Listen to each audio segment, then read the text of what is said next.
A 27-year-old woman, a resident of Dangriga town, has come forward with a bold allegation that she was raped by an ex-boyfriend several weeks ago. That former partner, it turns out, also happens to be a lower court judge who was called to the bench in October of last year. The charge against Magistrate Norman Rodriguez is that he coerced a young lady into having sexual intercourse with him inside this apartment near Alejo Beni Park after inviting her over to discuss a legal matter involving a sibling. This morning, she recounted that incident in great detail off camera. On the 11th of April, he called me and then he told me if I could meet here at your house to make we talk. And I tell him, then he said he will adjourn the case. And then I tell him, okay then. And I tell him I don't have money for come back in a taxi. So he said, no worry about that.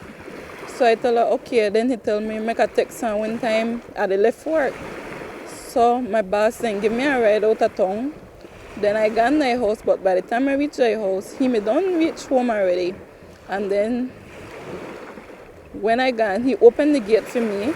He done to me to come and everything. He opened the gate for me, and I got in and I sit down in our chair we have there.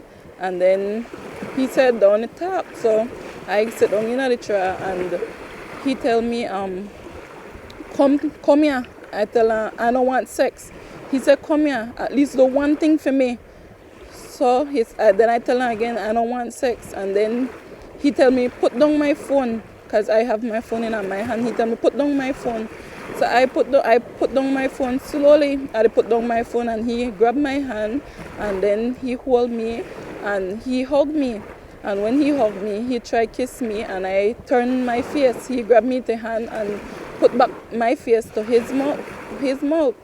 And I turned back my face and then he hold me and then he carried me in the room. He walked inside in the room with me and he took off, because his shirt me done there already, and he took off my pants, which I may hold my belt and he took off my pants and he insert, yeah.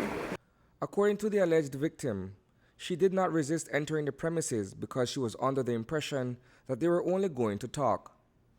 Any part of this whole incident, you tell her no when you don't walk in the yard, you try to push her away or anything like that? No, because he tell me that we come for talk, so I never expect that may happen. And you know, here was Magistrate and I never expect it to happen. And after the incident, he still end up to text me and tell me that he was a big man now and he was send police after me and stuff like that. He did tell me. So I'm afraid of it too. Earlier you mentioned a case being adjourned. Are you at liberty? Do you have the freedom to be able to speak on that matter? What case are you referring to? He may have done my brother case before that. Before he adjourned the case, he may have a court case in my brother. And right before my brother got in, he adjourned the case.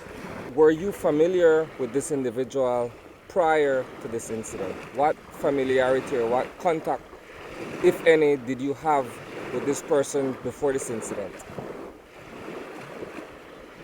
Did you know him from somewhere? Were you involved with him in any kind of way? Can you explain that to us? Yes, I used to date him like 5 years ago. And he gone out and study and he come back. Yeah. So during the time that he was away, presumably you moved on with your life and so did he. Yeah.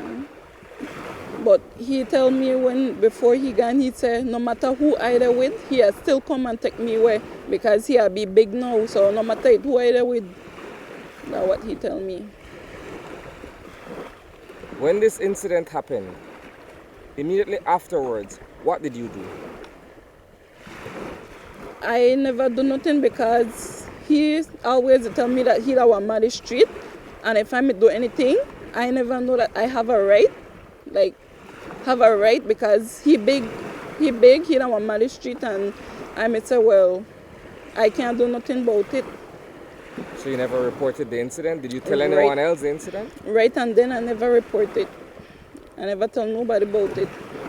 I feel real bad about it. Real bad. I understand that there have been several threats made after this incident.